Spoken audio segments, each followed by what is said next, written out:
Capítulo 12. Lili. Não acredito que você me deixou dormir por tanto tempo. Já se passaram 10 minutos e ainda estou com a barriga revirando de tanta vergonha. Você leu o diário inteiro?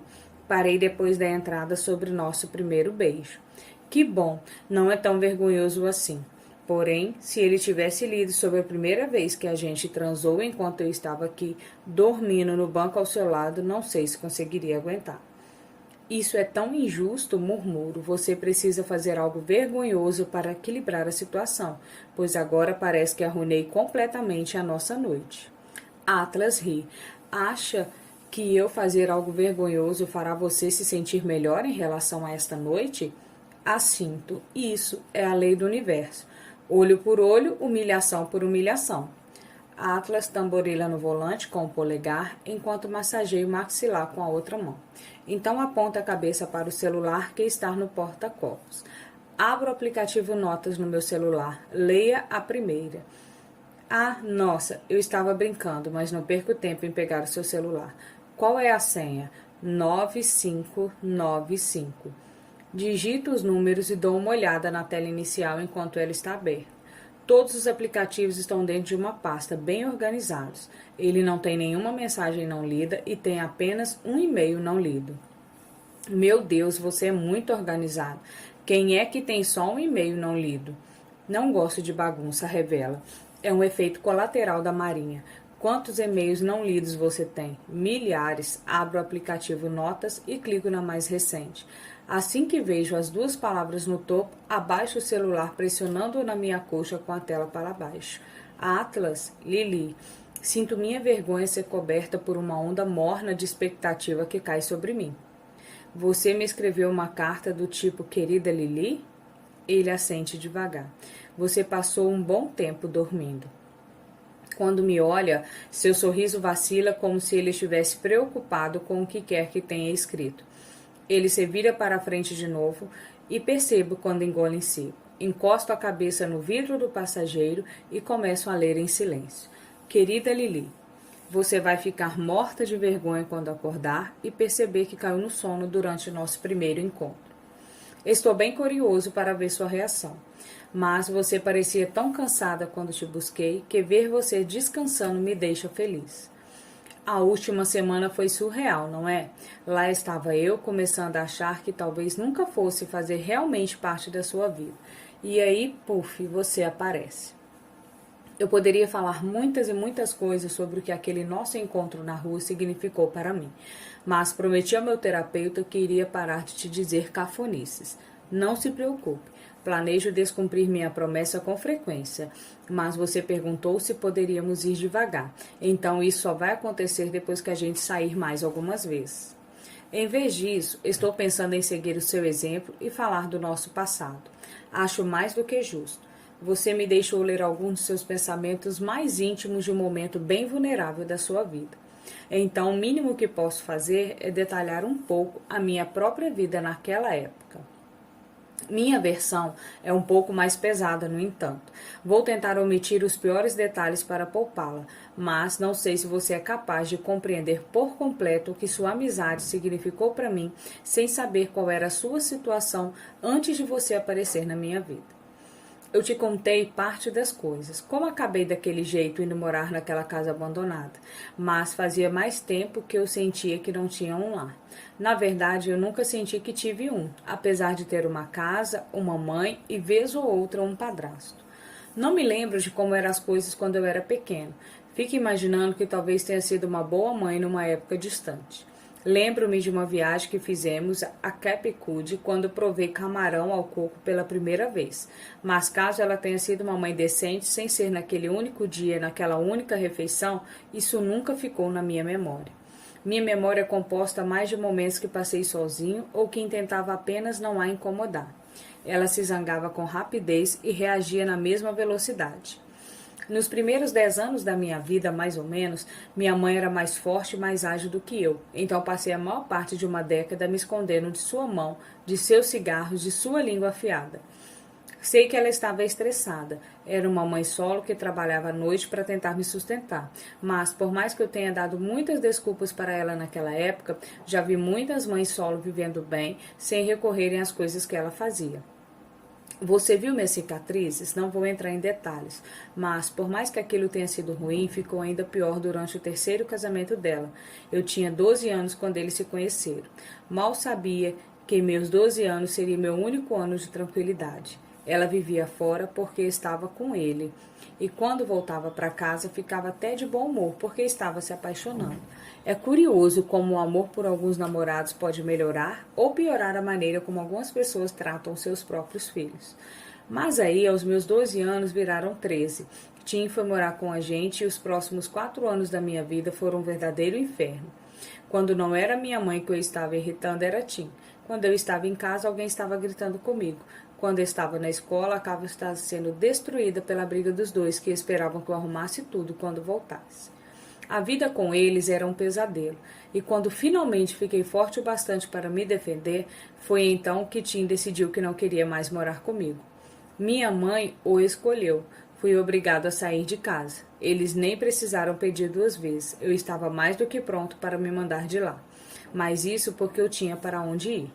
Até eu não ter mais. Depois de 3 meses, o amigo com quem eu estava morando se mudou para o Colorado com a família.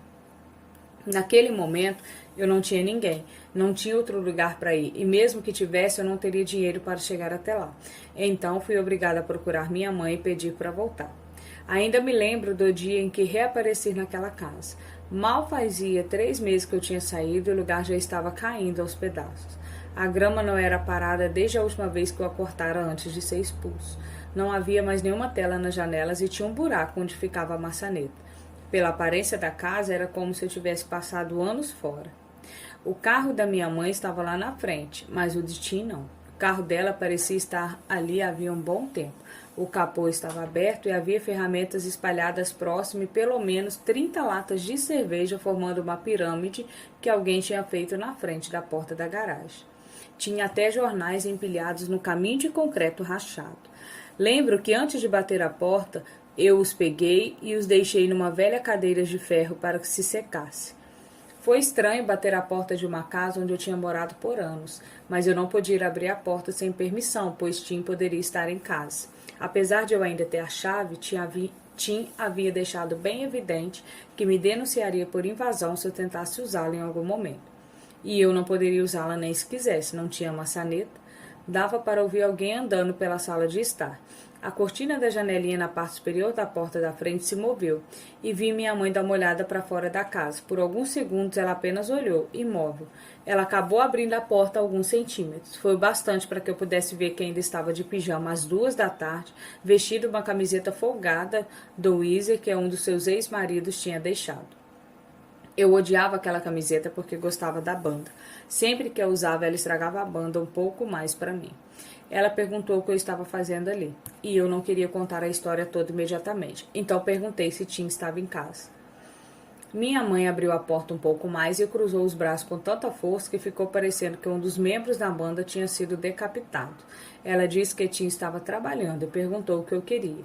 Perguntei se eu podia entrar. Ela refletiu e olhou por cima do meu ombro, observando a rua. Não sei o que estava querendo conferir. Talvez tivesse medo que algum vizinho a visse permitindo seu próprio filho visitá-la. Ela deixou a porta aberta para mim enquanto ia se trocar no quarto. Havia uma escuridão sinistra na casa. Disso eu lembro. Todas as cortinas estavam fechadas, criando uma sensação de confusão em relação ao horário. O fato de o relógio do fogão estar piscando 8 horas adiantado não ajudava. Se eu ainda morasse lá, essa seria mais uma coisa que eu teria consertado. Se ainda morasse lá, as cortinas estariam abertas, as bancadas da cozinha não estariam cobertas de pratos sujos, não haveria uma maçaneta faltando, uma grama mal cuidada, dias de jornais empapados um em cima do outro. Foi naquele momento que percebi que durante todos aqueles anos em que eu crescia, fui eu que cuidei da casa.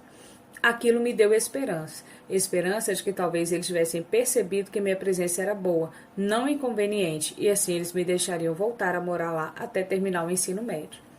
Vi uma maçaneta nova na mesa da cozinha, então a peguei e dei uma olhada. A nota fiscal estava embaixo. Olhei a data da nota e fazia mais de 2 semanas que ela tinha sido comprada. A maçaneta encaixava bem na porta da frente.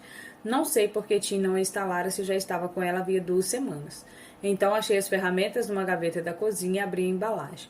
Minha mãe demorou vários minutos para sair do quarto, mas quando saiu eu já tinha colocado a maçaneta nova na porta. Ela perguntou o que eu estava fazendo, então girei a maçaneta e abri a porta um pouquinho para lhe mostrar que estava funcionando. Nunca vou esquecer da sua reação. Ela bufou e disse: Por que ainda faz essas merdas, hein? É como se você quisesse que ele te odiasse. Ela agarrou a chave de fenda da minha mão. Talvez seja melhor dar o fora antes que ele perceba que você esteve aqui. Um dos motivos de sempre bater de frente com as pessoas daquela casa era porque sempre achava as reações deles inesperadas. Quando eu ajudava a cuidar da casa sem que me pedissem, Tim dizia que era porque eu queria provocá-lo. Quando não ajudava, ele dizia que era porque eu era preguiçoso e ingrato. Não foi para chateá-lo, respondi. Consertei sua maçaneta, estava tentando apenas ajudar. Ele ia consertar assim que tivesse tempo. Parte do problema de Tim era que ele sempre tinha tempo. Nunca conseguia manter um emprego por mais de 6 meses e passava mais tempo apostando do que com minha mãe. Ele arranjou um emprego, lembro que perguntei. Está procurando. É isso que ele está fazendo agora? Pela expressão dela, vi que Tim não estava atrás de emprego nenhum. Onde quer que ele estivesse, tenho certeza que estava deixando minha mãe ainda mais endividada. É provável que a dívida dela tenha sido a gota final que me fez ser expulso de casa em primeiro lugar. Quando encontrei uma pilha de faturas de cartão de crédito no nome dela, vencidas e com os limites todos estourados, eu a havia confrontado. Tim não gostava de ser confrontado, preferia a minha versão pré-adolescente ao quase adulto que eu me tornara. Gostava da minha versão que ele podia empurrar sem ser empurrado de volta, da minha versão que ele podia manipular sem que eu reclamasse. Aquela minha versão desapareceu entre os meus 15 e 16. Quando Tim percebeu que não podia mais me ameaçar fisicamente, ele tentou arruinar minha vida de outras maneiras, e uma delas foi me deixando sem ter onde morar. Acabei engolindo meu orgulho e indo direto ao ponto. Contei a minha mãe que não tinha para onde ir. A expressão dela não foi apenas de falta de empatia, foi de completa irritação. Espero que não esteja me pedindo para voltar a morar aqui depois de tudo que você fez. Tudo o que eu fiz quer dizer que eu fui tirar satisfação com o Tim depois que o vício dele em apostas te deixou endividada? Foi então que ela me chamou de palhaço, ou palhaço, na verdade. Ela sempre pronunciava a palavra desse jeito. Tentei implorar, mas logo ela voltou a ser quem eu estava acostumada a ver. Jogou a chave de fenda em mim. Foi então repentino e inesperado, pois nem estávamos discutindo no momento. Eu não consegui me abaixar a tempo. Fui atingido bem em cima do olho esquerdo, no meio da sobrancelha. Passei os dedos pela testa e eles saíram manchados de sangue. Tudo o que eu tinha feito foi pedir para voltar. Eu não a desrespeitei, não a xinguei, apenas apareci, consertei a sua porta e tentei conversar com ela e acabei com um corte ensanguentado. Eu me lembro de olhar meus dedos pensando, não foi Tim que fez isso, foi minha mãe. Por muito tempo eu culpei Tim por tudo que dava errado naquela casa. Mas tudo que dava errado naquela casa começava por ela. Tim apenas pegou um ambiente que já era terrível e o deixou ainda pior. Lembro de pensar que preferiria morrer a voltar a morar com minha mãe. Até aquele momento, parte de mim ainda tinha alguns bons sentimentos em relação a ela. Não sei se era um resquício de respeito, mas por algum motivo eu conseguia me sentir grato pelo fato de ela ter me mantido vivo quando eu era pequeno. Mas isso não é o mínimo que um pai ou uma mãe deve fazer quando decide colocar um filho no mundo. Percebi naquele momento que eu estava lhe dando crédito demais. Sempre associei nosso distanciamento ao fato dela ser mãe solo, mas havia muitas mães solo e atarefadas que conseguiam ser próximas dos filhos. Mães que defendiam os filhos quando eles eram maltratados. Mães que não viraram a cara quando o filho de 13 anos reaparecia de um castigo com o olho roxo e o lábio cortado. Mães que não permitiam que seus maridos deixassem seu filho adolescente sem ter onde morar. Apesar de perceber o quanto ela era insensível, tentei uma última vez despertar seu lado humano. Posso pelo menos pegar alguma das minhas coisas antes de ir embora? Não tem nada seu aqui, disse ela. A gente estava precisando de espaço. Não consegui encará-la depois disso. Era como se o que ela mais quisesse fosse me apagar da sua vida. Então, naquele momento, prometi que ajudaria a fazer isso.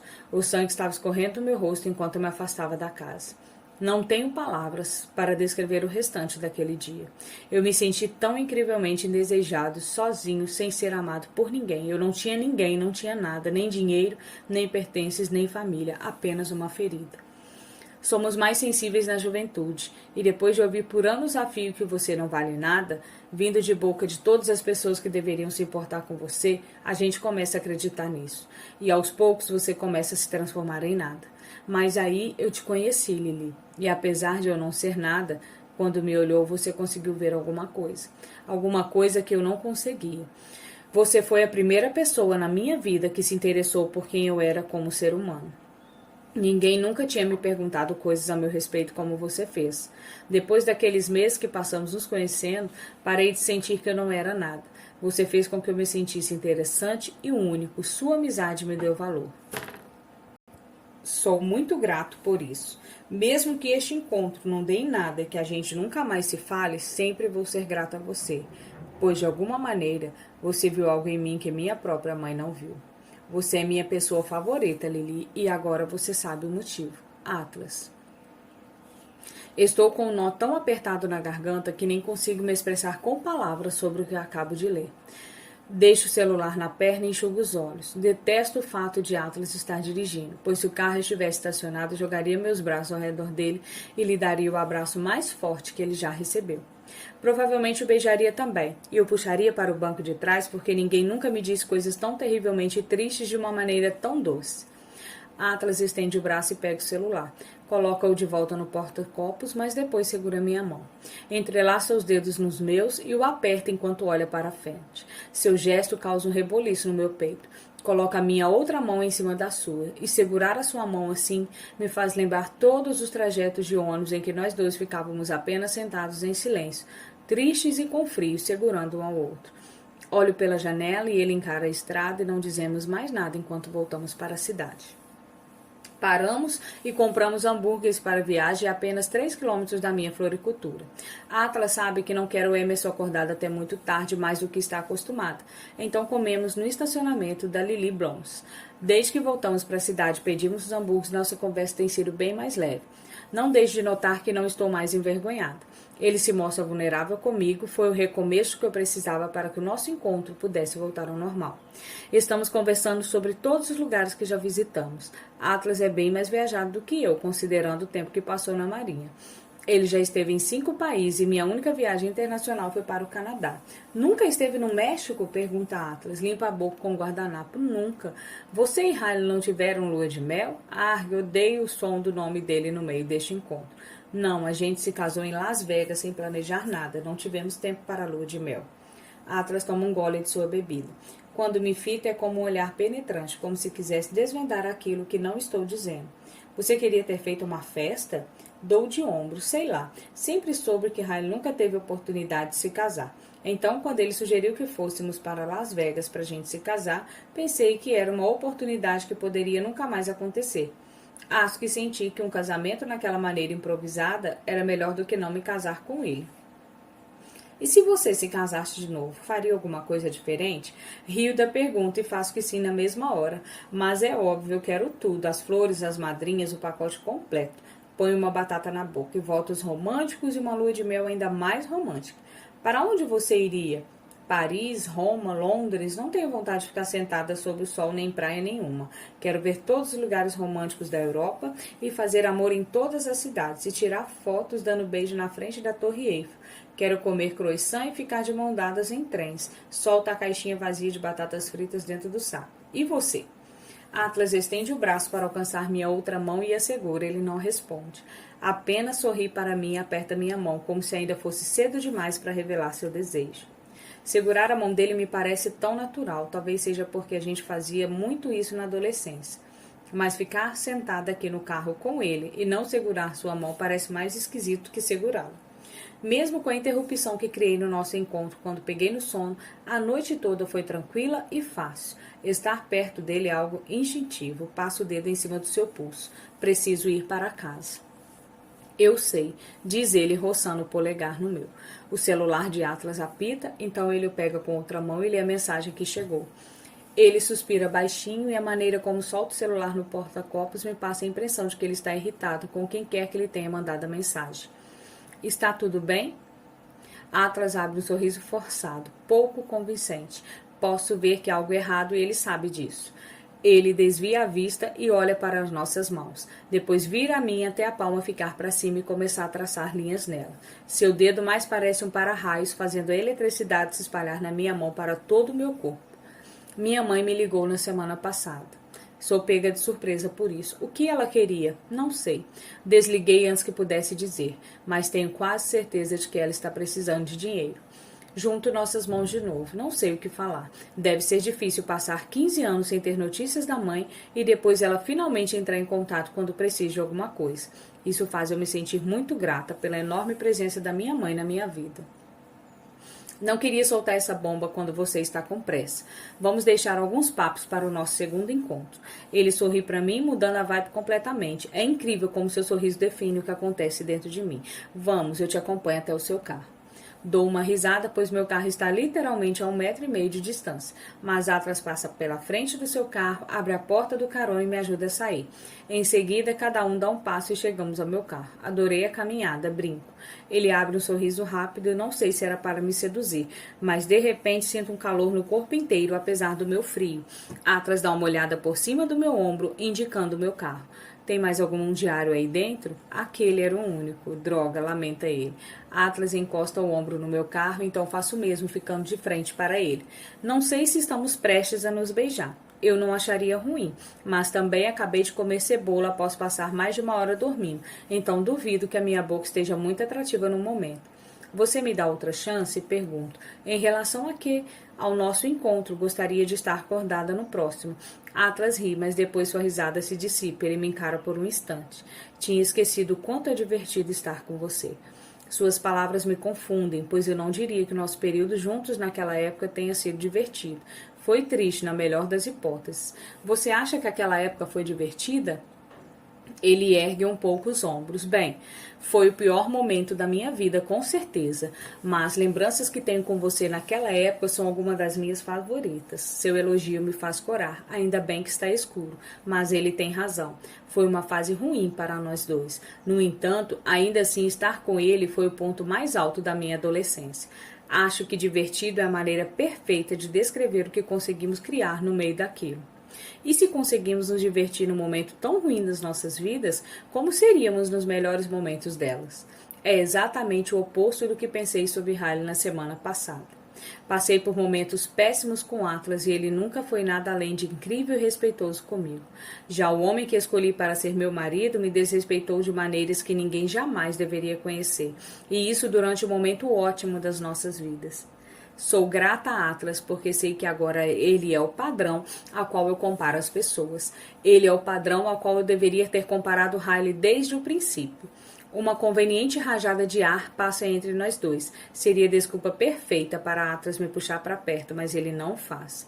Em vez disso, o silêncio entre nós vai aumentando até sobrar apenas uma escolha.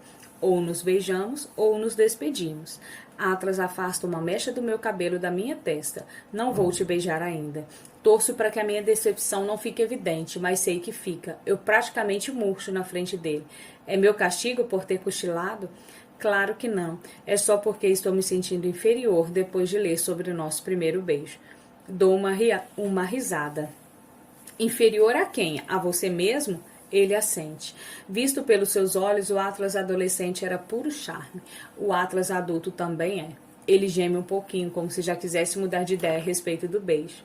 O gemido deixa as coisas um pouco mais sérias. Ele se afasta do carro até parar bem na minha frente. Recosto-me na porta do carro e o encaro, torcendo para que ele esteja prestes a me dar um beijo e me deixar de pernas bambas. Além disso, você me pediu para ir devagar. Então, que droga, eu pedi mesmo isso. E disse bem devagar, se não me engano. Eu me odeio. Atlas se inclina para a frente e eu fecho os olhos. Sinto seu hálito se espalhar pelo meu rosto pouco antes dele me dar um beijo rápido na bochecha. Boa noite, Lili. Tudo bem. Tudo bem porque eu disse tudo bem, estou tão nervosa. Atlas ri baixinho. Quando abro os olhos, ele está se afastando de mim, voltando para o lado do motorista do seu carro. Antes de ir embora, ele apoia o braço no teto do carro e diz: espero que consiga dormir esta noite. Assinto, não sei se será possível. Parece que toda a cafeína que consumi hoje está fazendo efeito de uma vez. E não vou conseguir dormir depois deste encontro. Vou ficar pensando na carta que ele escreveu para mim. E quando não estiver pensando nela, estarei reencenando mentalmente nosso primeiro beijo a noite inteira, pensando em como será a parte 2. Continue a nadar, nadar, nadar. Os sons familiares de Procurando Nemo estão vindo da sala de estar de Alissa e Marshall quando abro a porta do apartamento deles. Quando passo pela cozinha, Marshall está na frente da geladeira com ambas portas escancaradas. Ele me cumprimenta com a cabeça e eu aceno, mas não quero puxar papo com ele, pois mal posso esperar para abraçar Emerson. Quando entro na sala, fico chocada ao ver Riley no sofá. Ele não mencionou que estaria de folga hoje à noite. Emerson está dormindo no peito dele e Alissa não está em canto nenhum. Oi? Riley não se vira para me cumprimentar, mas é necessário. Posso ver que tem alguma coisa o incomodando. Vejo a tensão em seu maxilar com um sinal evidente de que está zangado. Quero pegar Emerson, mas ela parece relaxada, então a deixo acomodada no peito de Riley. Faz quanto tempo que ela dormiu? Riley ainda está encarando a televisão com uma das mãos protegendo as costas de Amy e a outra atrás da cabeça, desde que o filme começou. Reconheço a cena, então faz cerca de 1 hora. Alissa finalmente aparece na sala aliviando o clima. Oi, Lili, me desculpe por ela ter dormido. Fizemos de tudo para deixá-la acordada. Nós duas no entreolhamos por 2 segundos. Alissa se desculpa silenciosamente pelo fato de Riley estar aqui. Responde em silêncio que não tem problema. Eles são irmãos. Não posso esperar que ele não venha cá quando sabe que ela está cuidando da nossa filha. Riley gesticula para Alissa. Você pode colocar Emerson no Moisés? Preciso conversar com Lili. A rispidez em sua voz assusta nós duas. Eu e Alissa voltamos a nos entreolhar enquanto ela tira Emerson do colo de Riley. A vontade de pegá-la só aumenta enquanto Alissa a deixa no Moisés. Riley se levanta e pela primeira vez desde que cheguei faz contato visual comigo. Ele me olha da cabeça aos pés, reparando na roupa e nos saltos que estou usando. Observa enquanto engole em seco lentamente. Ele vira a cabeça para cima, indicando que quer conversar comigo no terraço da cobertura do prédio. Seja lá qual for a conversa, ele quer privacidade total. Ele sai do apartamento em direção ao terraço e olho para Alice em busca de orientação. Quando Riley se afasta, ela avisa. Eu disse a ele que você tinha um evento hoje. Obrigada. Alissa jurou que não contaria para Riley sobre o meu encontro. Mas não sei por que ele está tão zangado se não sabe onde eu estava. Por que ele está chateado? Alissa dá de ombros, não faço ideia. Ele parecia bem quando chegou aqui há 1 hora atrás. Eu sei melhor do que ninguém que Riley é capaz de parecer bem num instante e no outro parecer o oposto. No entanto, costumo saber o que irritou. Será que ele descobriu que saiu com alguém? Será que descobriu que foi com Atlas? Quando chega ao terraço, vejo Riley encostado na beirada olhando para baixo. Já sinto um frio na barriga. Meus saltos estalam no piso enquanto vou até ele. Riley me olha rapidamente. Você está bonita. Ele diz como se fosse um insulto, não um elogio, ou talvez seja apenas minha culpa falando. Obrigada. Eu me encosto na beirada esperando que ele diga o que está incomodando. Está voltando de um encontro? Eu estava num evento, confirma a mentira de Alice. Não adianta ser honesta com ele, pois ainda é cedo demais para saber se essa história com Atlas vai dar em alguma coisa. E a verdade só deixaria Riley ainda mais chateado. Pressiono as costas na beirada e cruzo os braços na frente do peito. O que foi, Riley? Ele faz uma pausa antes de finalmente falar. Eu nunca tinha visto aquele desenho antes de hoje. Ele está apenas tentando puxar papo ou está irritado com alguma coisa? Não estou entendendo nada dessa conversa. Mas aí a ficha cai. Eu juro, às vezes sou a maior idiota. É óbvio que ele está chateado. Certa vez ele leu tudo que tinha nos meus diários e sabe o quanto aquele filme é importante para mim depois de ler o que escrevi sobre a história. Mas agora que ele finalmente o viu, imagino que tem encaixado as peças. E pelo jeito, ele encaixou ainda mais peças também. Agora ele se vira e me olha como se estivesse se sentindo traído. Você colocou o nome Dory na nossa filha? Ele dá um passo à frente. O nome do meio da nossa filha é por causa do seu vínculo com aquele homem? Sinto meu coração disparar na mesma hora, aquele homem interrompe o contato visual enquanto penso em como explicar isso direito. Quando escolhi que Dory seria o nome do meio de Emerson, não foi pensando em Atlas. Aquele filme era importante para mim muito antes de Atlas aparecer na minha vida, mas eu devia ter pensado melhor antes de colocar esse nome nela. Limpo a garganta, abrindo o caminho para a verdade. Escolhi esse nome porque a personagem me inspirou quando eu era mais jovem. Não tem nada a ver com mais ninguém. Riley solta uma risada exasperada, decepcionada. Você é mesmo foda, Lily. Quero argumentar para provar a verdade do que eu disse, mas estou ficando nervosa. Seu comportamento está trazendo à tona todos os medos que já tive em relação a ele. Tento acalmar a situação escapando dela. Vou para casa. Começa a descer a escada, mas ele se adianta e passa na minha frente, se colocando entre mim e a porta da escada. Dou um passo nervoso para trás. Coloco a mão no bolso à procura do celular, caso precise usá-lo. Vamos mudar o nome do meio dela, avisa.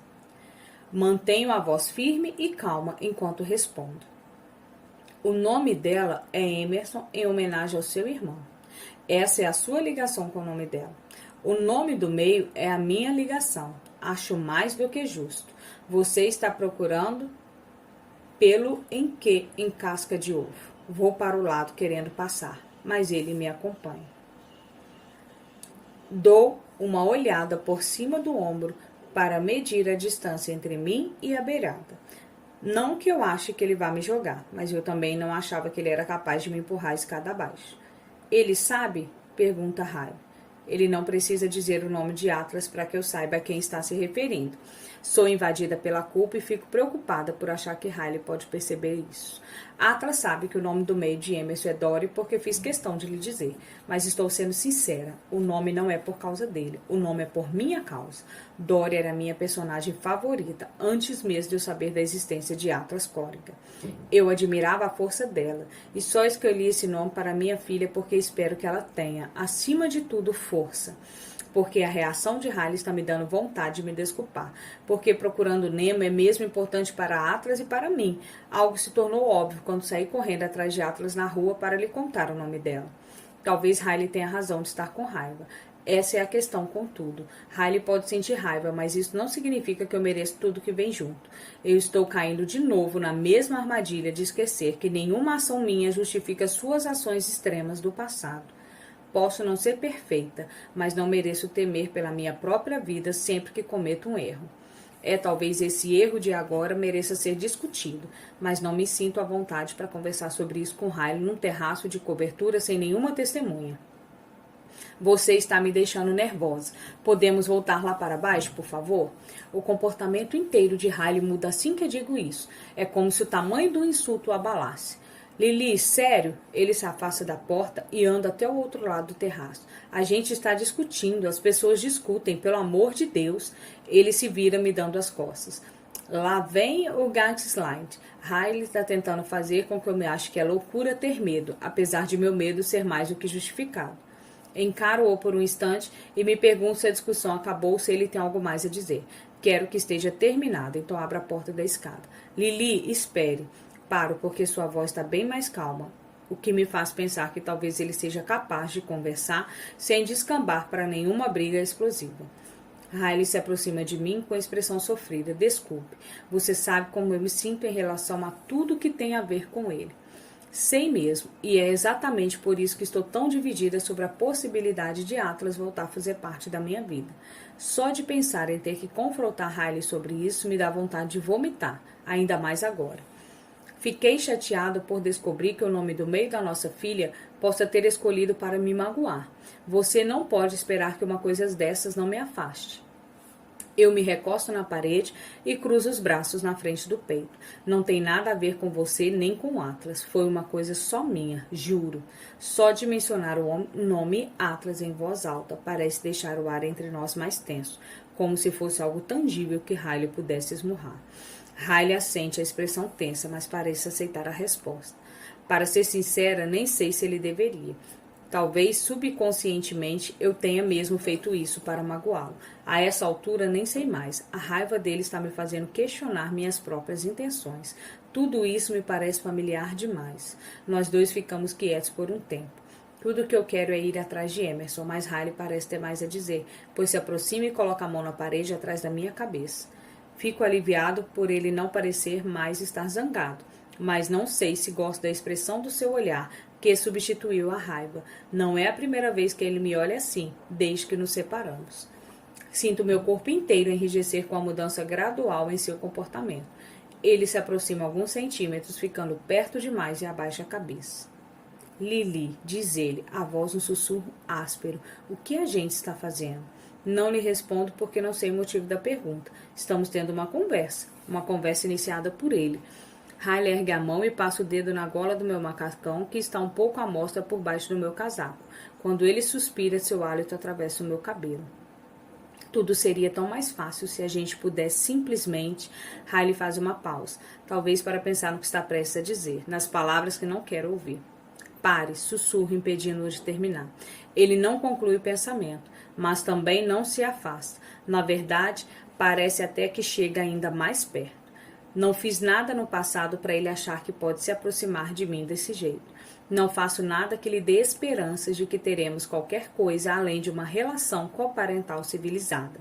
É sempre ele que fica tentando ultrapassar os meus limites e chegar perto daquilo que eu considero aceitável. E francamente cansei disso. E se eu tiver mudado? Pergunta ele, mudado de verdade. Agora seus olhos estão cheios de sinceridade e sofrimento. Isso não me afeta nem um pouco mesmo. Para mim não faz diferença se você mudou, Riley. Eu espero que você tenha mudado, mas não cabe a mim testar essa teoria.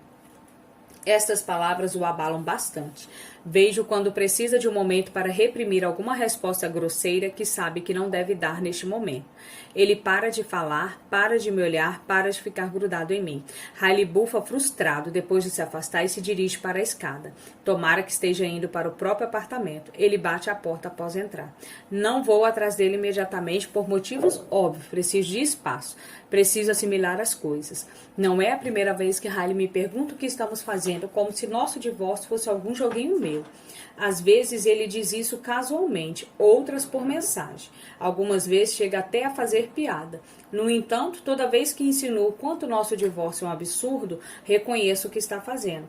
É uma tática de manipulação. Ele acha que se tratar nosso divórcio como uma bobagem nossa, eu vou acabar concordando e voltando com ele. A vida dele ficaria mais fácil se eu aceitasse de volta.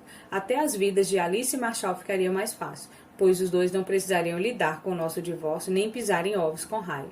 Mas a minha vida não ficaria mais fácil. Não é nada fácil temer pela própria segurança sempre que se pisa em falso. A vida de Emerson não ficaria mais fácil. Eu tive a vida dela, não é nada fácil viver num lar daqueles. Espero minha raiva se dissipar antes de voltar lá para baixo. Mas isso não acontece, ela apenas vai aumentando a cada degrau que desço. É como se a minha reação fosse intensa demais para o que acabou de acontecer, ou pode ser que eu tenha apenas me condicionado a sentir isso quando estou com raiva. Quem sabe não seja uma mistura disso com minha falta de sono, ou ainda o encontro com Atlas que eu quase arruinei, ou o que quer que esteja causando uma reação tão forte me domina ainda mais quando estou diante da porta de Alice. Preciso de um instante para me recompor antes de ficar perto da minha filha. Então me sento no corredor para chorar. Gosto de chorar sozinha. Acontece com certa regularidade, infelizmente, mas tenho me sentido sobrecarregada com frequência. O divórcio é cansativo. Ser mãe solo é cansativo. Cuidar de um negócio é cansativo. Lidar com o ex-marido que ainda me assusta é cansativo. E também a pontada de medo que se infiltra na minha consciência quando Riley diz algo para insinuar que nosso divórcio foi um erro. Porque às vezes eu realmente me pergunto se minha vida não seria menos cansativa se eu tivesse um marido que me ajudasse na criação da nossa filha. E às vezes me pergunto se não estou exagerando ao não deixar minha filha dormir na casa do pai. Relacionamentos e acordos de guarda compartilhada não vêm com manuais, infelizmente. Não sei se cada atitude que tomo é correta, mas estou fazendo o melhor que posso. Não preciso da manipulação dele, muito menos do que o seu Glass Ting. Queria estar em casa, onde poderia ir até meu porta-joias pegar minha lista de motivos. Eu deveria tirar uma foto para tê-la sempre no celular. Com certeza subestimo quantas interações com Riley podem ser difíceis e confusas. Como as pessoas largam esses ciclos quando não têm os recursos que tive nem o apoio dos amigos e da família. Como ela se mantém forte em todos os segundos do dia. Me parece que basta um momento de fraqueza, de insegurança na presença do ex para a pessoa se convencer de que tomou a decisão errada. Toda pessoa que já deixou um cônjuge manipulador e abusivo e conseguiu se manter longe dele merece uma medalha, uma estátua, um filme de super-herói, cacete. É óbvio para mim que a sociedade tem idolatrado os heróis errados esse tempo todo, pois estou convencida de que erguer um prédio nos braços requer menos força do que abandonar de vez uma situação abusiva. Ainda estou chorando alguns minutos depois quando ouço a porta de Alice se abrir. Olho para cima e vejo Marshall saindo do apartamento com 2 sacos de lixo. Ele para ao me ver sentada no chão. Ele olha para os lados como se esperasse que outra pessoa viesse me ajudar. Não que eu precise de ajuda. Eu precisava de um respiro, só isso. Marshall deixa os sacos no chão e se aproxima. Ele se senta na minha frente e estende as pernas. Coxa o joelho desconfortavelmente. Não sei bem o que dizer. Não sou muito bom nisso. Seu constrangimento me faz rir no meio das lágrimas. Ergo a mão frustrada. Eu estou bem. É que às vezes preciso chorar depois de uma briga com Riley. Só isso. Marshall dobra a perna como se estivesse prestes a se levantar e ir atrás de Riley. Ele te machucou? Não, ele estava relativamente calmo. Marshall relaxa e se acomoda de novo. E não sei o porquê, talvez seja por ele ter dado o azar de estar na minha frente agora. Mas lhe conto tudo o que estou pensando. Acho que o problema é justamente esse. Desta vez ele tinha mesmo o direito de estar irritado comigo e se mantivesse relativamente calmo. Às vezes a gente se desentende e não acontece nada além de uma discussão. E quando isso ocorre, eu começo a me perguntar se não foi um exagero pedir o divórcio. Quer dizer, sei que não foi um exagero, sei que não foi, mas ele sabe plantar as sementinhas da dúvida em mim, como se talvez as coisas pudessem ter melhorado se eu tivesse apenas lhe dado mais tempo para melhorar. Eu me sinto mal por estar despejando tudo isso em Marshall, mas não é justo com ele. Riley é seu melhor amigo, desculpe, isso não é problema seu. Alissa me traiu. As palavras de Marshall me deixam tão perplexa que fico calada por uns 5 segundos. O quê? Faz muito tempo. A gente conseguiu se resolver. Mas cacete, doeu pra caramba. Ela partiu meu coração. Estou balançando a cabeça tentando assimilar a informação. Ele continua falando. Contudo, então, tento acompanhar. Não estávamos num momento bom. Estudávamos em universidades diferentes. Tentamos fazer o relacionamento à distância dar certo e éramos jovens.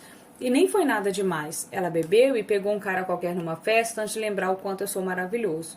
Mas quando ela me contou, nunca senti tanta raiva na vida.